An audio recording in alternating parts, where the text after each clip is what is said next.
Hello बच्चों, स्वागत है आपका एक बार फिर से आपके अपने YouTube channel step next step पर। दोस्तों मैं हूं रमेश चौधरी और अपन पढ़ रहे थे आरबीएससी द्वारा जारी किया गया नया सिलेबस एनसीईआरटी। इसमें अपन ने बुक स्टार्ट कर रखी है भारत, लोग और अर्थव्यवस्था, जिसमें अपन चैप्टर 3 पढ़ रहे थे और चैप्टर 3 का पार्ट फर्स्ट अपन ने पढ़ लिया था। अगर वो आपने नहीं देखा है तो डिस्क्रिप्शन बॉक्स में उसका लिंक आपको मिल जाएगा, आप वहाँ जाकर उसे देख सकते हैं। तो दोस्तों स्टार्ट करते हैं पार्ट 2, ह्यूमन डेवलपमेंट का पार्ट 2।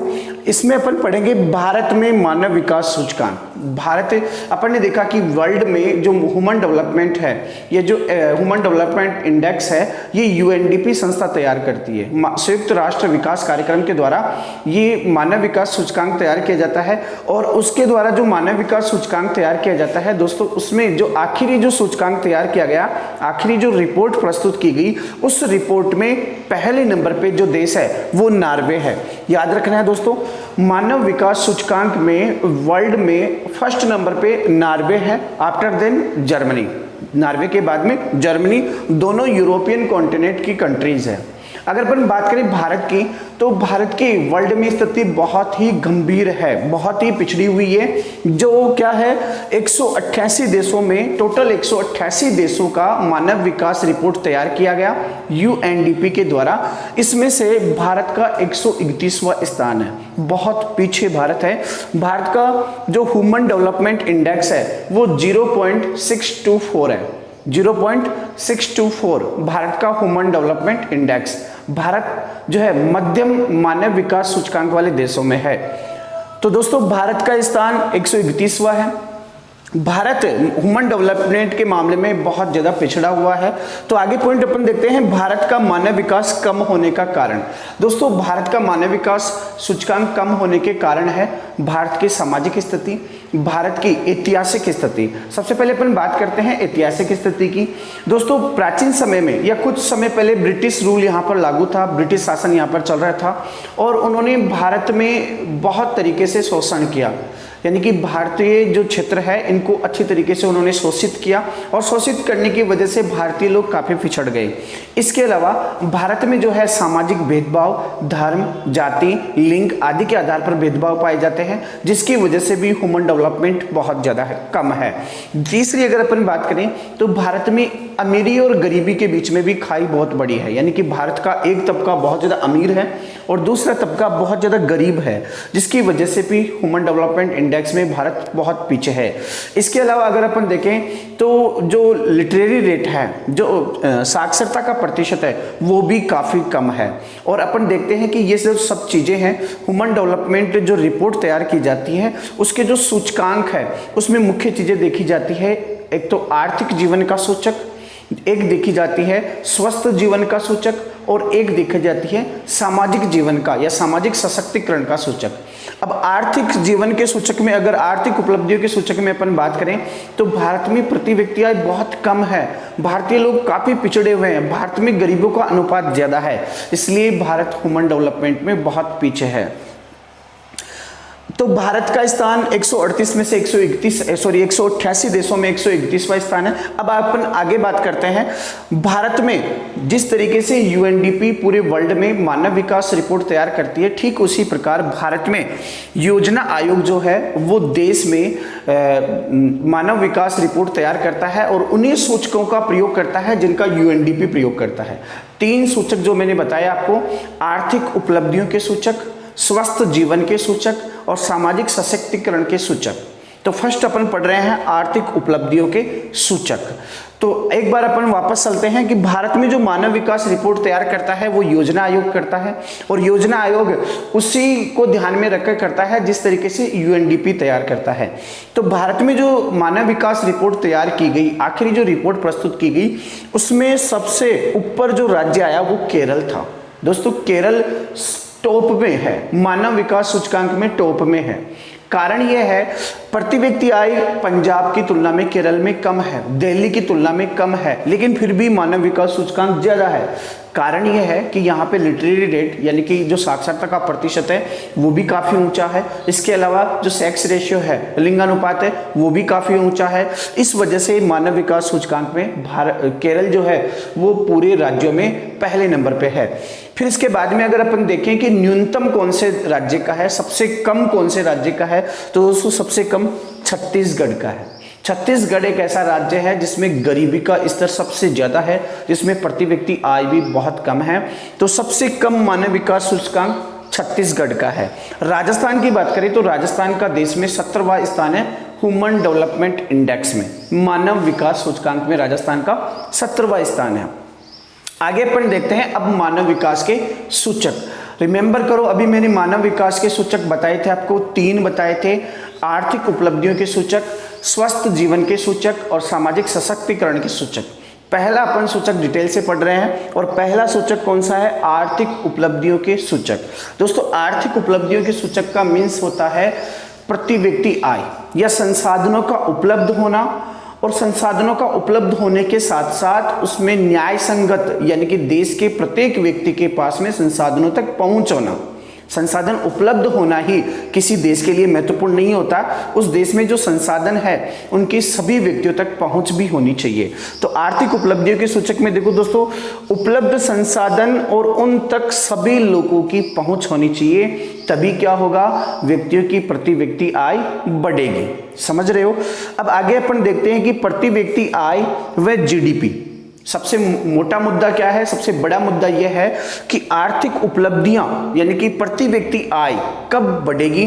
जब उस देश में संसाधन रिसोर्सेज उपलब्ध होंगे, और वो रिसोर्सेज भी ऐसा नहीं कि कुछ तबके के हाथ में हो, ऐसा नहीं, देश के प्रत्येक लोगों की पहुंच उन रिसोर्सेज तक होनी चाहिए, उन संसाधनों तक होनी चाहिए।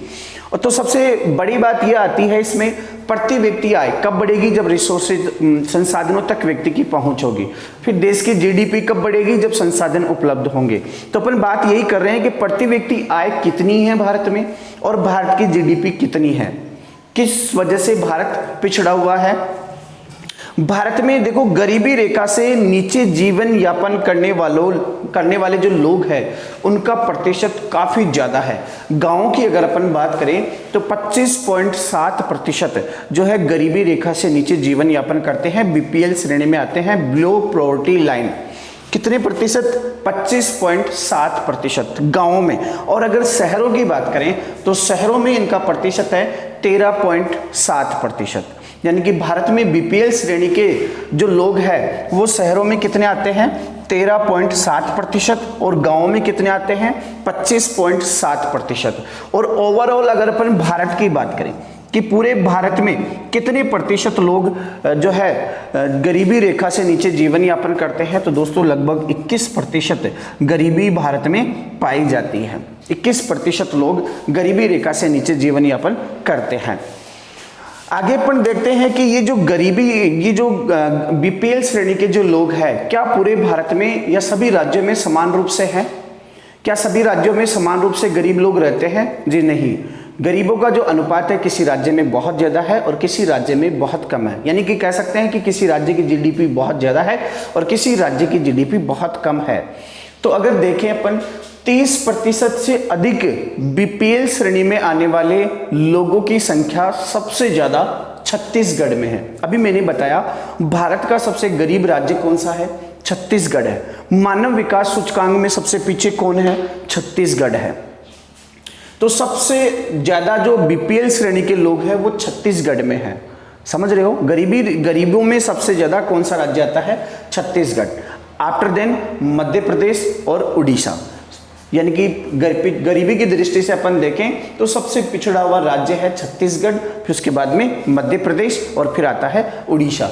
और अगर अपन दूसरा देखें कि 10 से 30% लोग जो बीपीएल श्रेणी में आते हैं उनमें गुजरात, राजस्थान और हरियाणा जैसे राज्य शामिल है।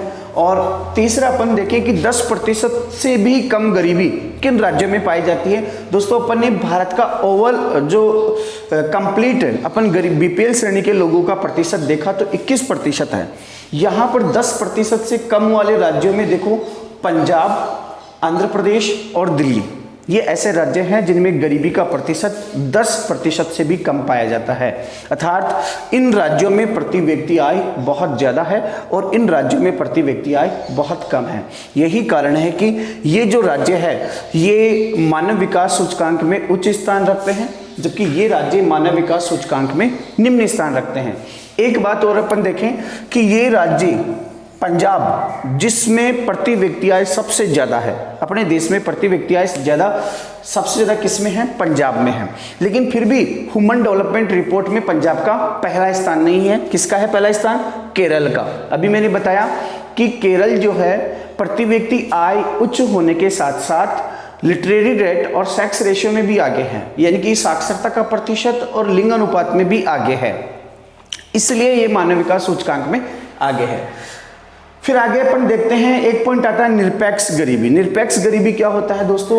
व्यक्ति को आधारभूत सुविधाएं जो है वो भी उपलब्ध नहीं हो पाती, यानी कि व्यक्ति को जीवन जीने के लिए जो न्यूनतम आवश्यकताएं होती है, शुद्ध जल, शुद्ध हवा, शुद्ध रोटी और आवास, कपड़ा, ये जीवन जीने की मूलभूत आवश्यकताएं होती है, आधारभूत आवश्यकताएं होती है।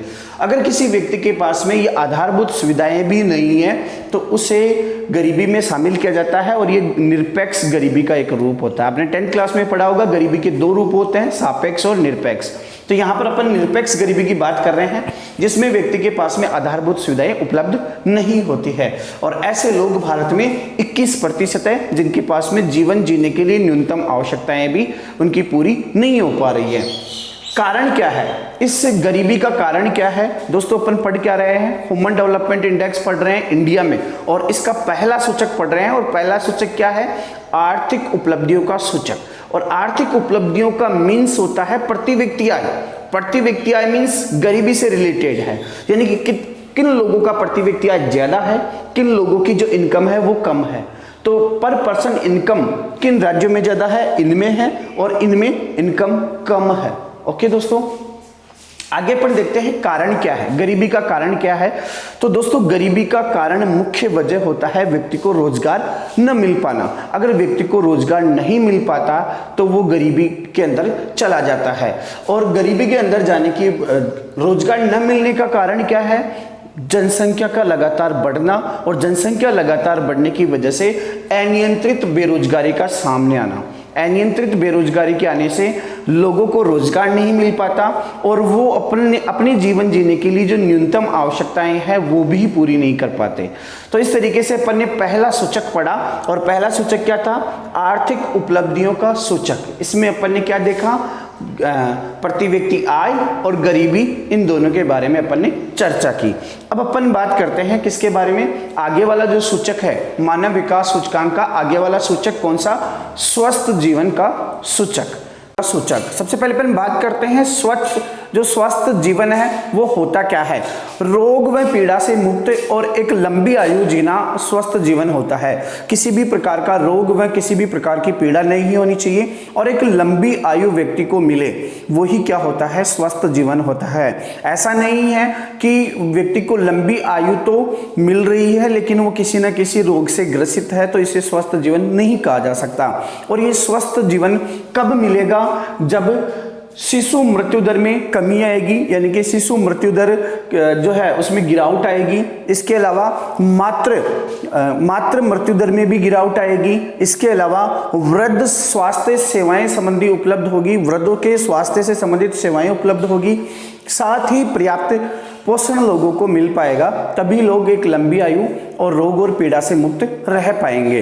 अगर व्यक्तियों को पर्याप्त पोषण नहीं मिल पाएगा, वृद्ध लोगों को स्वास्थ्य संबंधी सेवाएं नहीं मिल पाएगी, माताओं को प्रसव के दौरान सुविधाएं नहीं मिल पाएगी, इसके अलावा जो बच्चे हैं जन्म के समय उन्हें सुविधाएं नहीं मिल पाएगी, तो क्या होगा? वो एक स्वस्थ जीवन नहीं कहा जा सकता।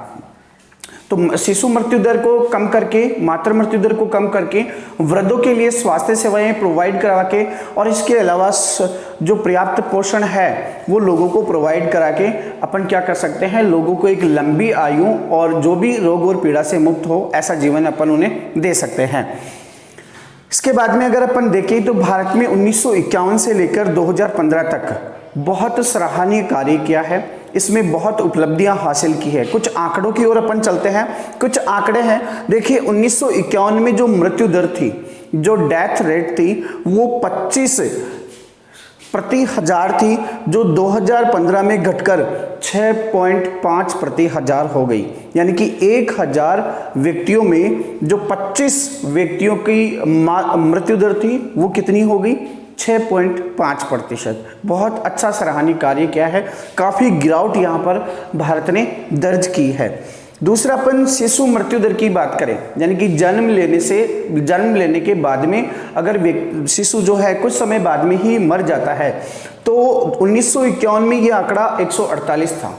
शिशु मृत्यु दर यानी कि छोटे बच्चों की मृत्यु, वो 5 वर्ष से पहले ही बच्चों की मृत्यु हो जाए, वो 1951 में 148 था प्रति हजार, 1000 में 148 था, और 2015 में घटकर कितना हो गया? 37 प्रति हजार शिशुओं पर 37 शिशुओं की डेथ अभी भी होती है। जीवन प्रत्याशा की बात करें, 1951 में व्यक्ति की जीवन प्रत्याशा, सबसे पहले अपन देखते हैं जीवन प्रत्याशा होती क्या है। दोस्तों, जीवन प्रत्याशा मीन्स होता है जीवन जीने की औसतन आयु, यानी कि पहले जीवन जीने की जो औसतन आयु थी वो सिर्फ 37.1 वर्ष थी। यानी कि एक व्यक्ति 37 वर्ष तक जीवित रहता था। एक व्यक्ति, ऐसा नहीं कह सकते अपन, औसत निकाला जाता है, एवरेज। जैसे कि मान लीजिए कोई व्यक्ति 60 वर्ष जीवन यापन किया, किसी ने 20 वर्ष किया, किसी ने 30 वर्ष किया, तो इन सबका जो औसत निकाला जाता है, वही क्या कहलाती है? जीवन प्रत्याशा। तो उस टाइम पे जो जीवन प्रत्याशा थी वो 37 वर्ष थी, जो 2015 में बढ़कर कितनी हो गई? 66.9%, यानी कि 66.9 वर्ष बढ़ गई है। यानी कि पहले औसतन व्यक्ति कितनी आयु जीता था? 37 वर्ष, अभी कितनी जीता है? 66 वर्ष।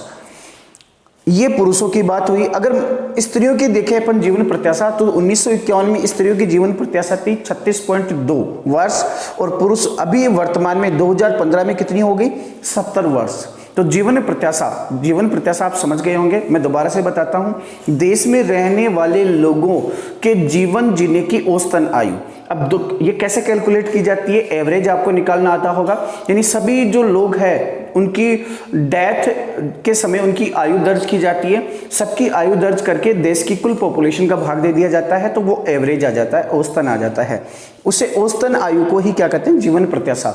देखो 1951 में पुरुष 37 वर्ष जीते थे और महिलाएं 36 वर्ष, यानी कि औसतन आयु उनकी कितनी थी? 36 वर्ष।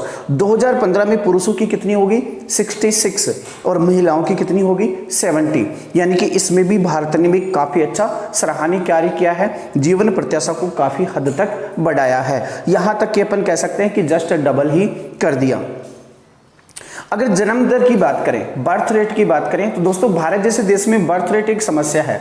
जन्म दर, अपन बात कर रहे हैं मृत्यु दर में भी कमी लाने की और साथ ही जन्म दर में भी कमी लाने की, क्योंकि जन्म दर अगर हाई होगी तो पॉपुलेशन बहुत ज़्यादा हो जाएगी, जनसंख्या बहुत ज़्यादा हो जाएगी, और वो अपन पहले देखा था अनियंत्रित जनसंख्या की वजह से अनियंत्रित बेरोजगारी होती है, और बेरोजगारी की वजह से व्यक्तियों की प्रति व्यक्ति जो आय है वो गिर जाती है और कई प्रकार की समस्याएं सामने आती है।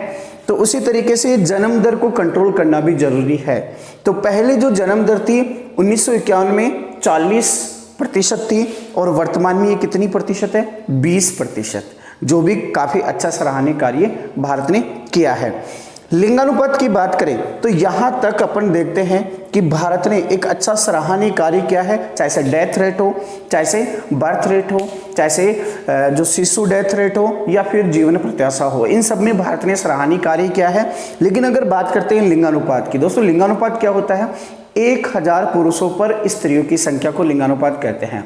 यानी कि एवरेज निकाला जाता है कि 1000 पुरुषों पर स्त्रियों की संख्या कितनी है। जैसे कि आपको पता होगा भारत की जो लिंगानुपात है वो 940 है। भारत में लिंगानुपात कितना है दोस्तों? 940 है। इसको अपन दूसरे चैप्टर में पढ़ेंगे, ये अपन ने सेकेंड चैप्टर में पढ़ भी लिया होगा।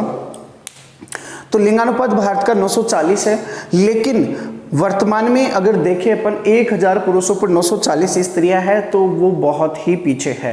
यानी कि 1000 पुरुषों पर 60 जो है स्त्रियां कम है, तो वो भी एक समस्या है।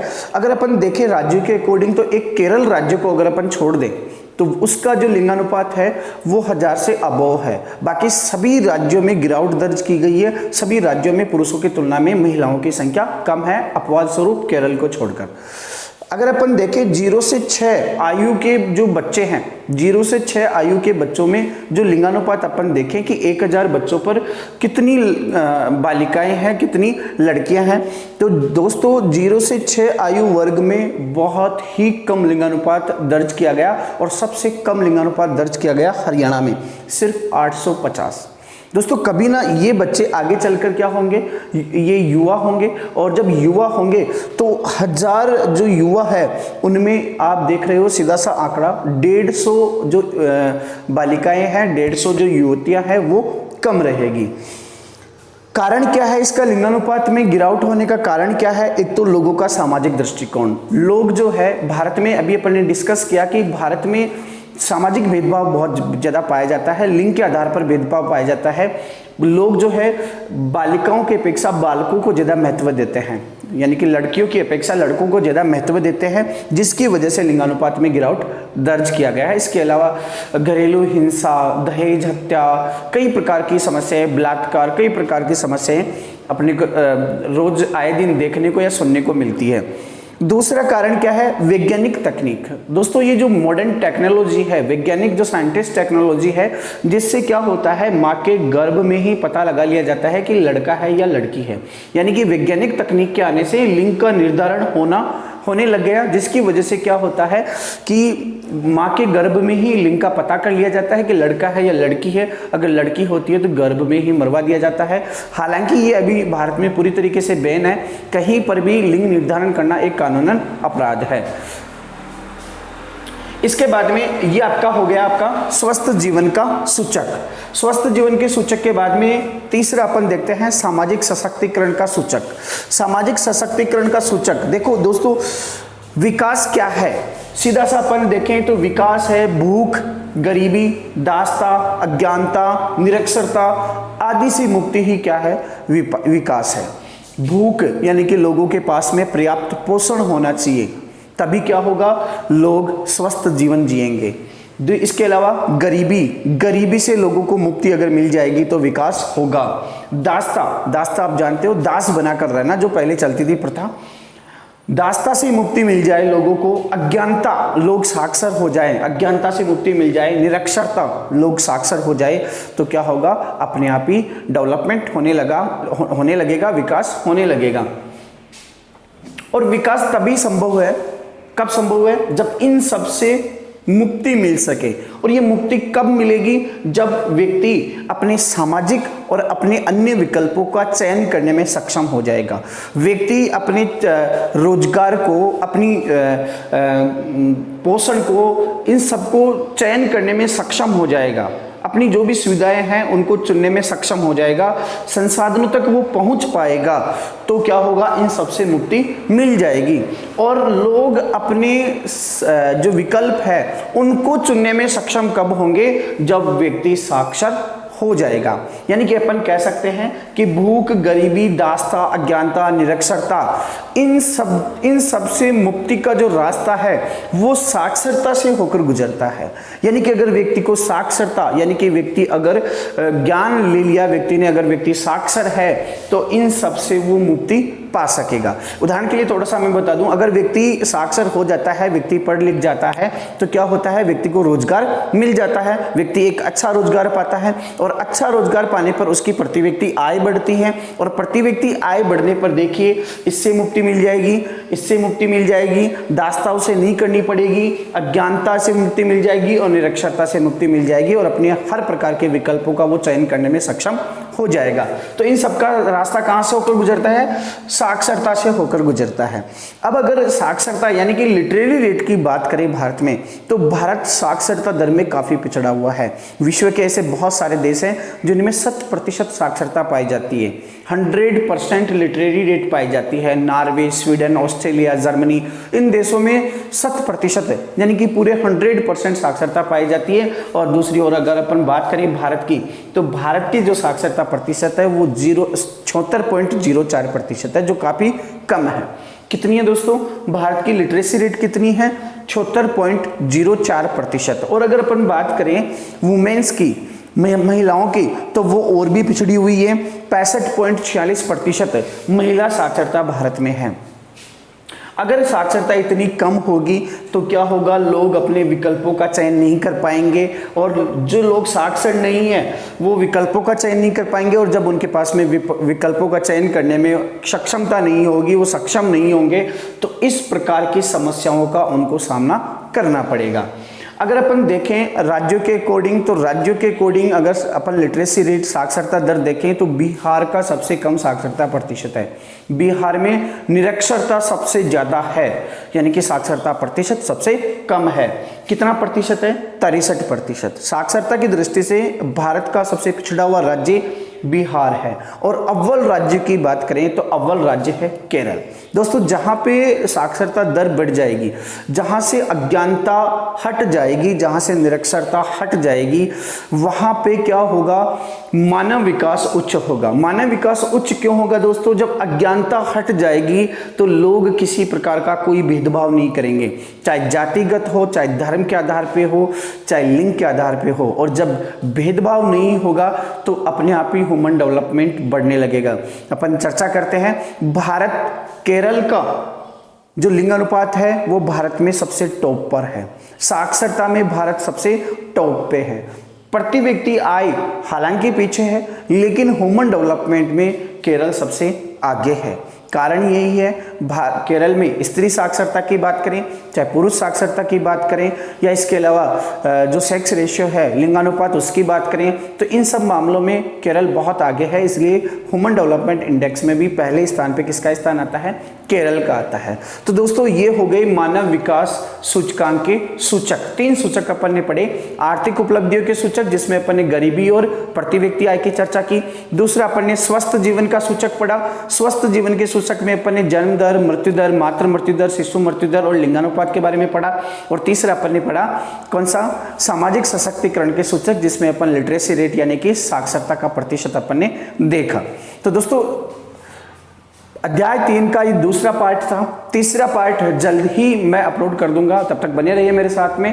और आपको अच्छा लगे तो आप अपने सहपाठियों के साथ में लाइक और शेयर जरूर करें, ताकि उससे मेरे को मोटिवेशन मिलती रहे और मैं भी आगे ये काम करता रहूं।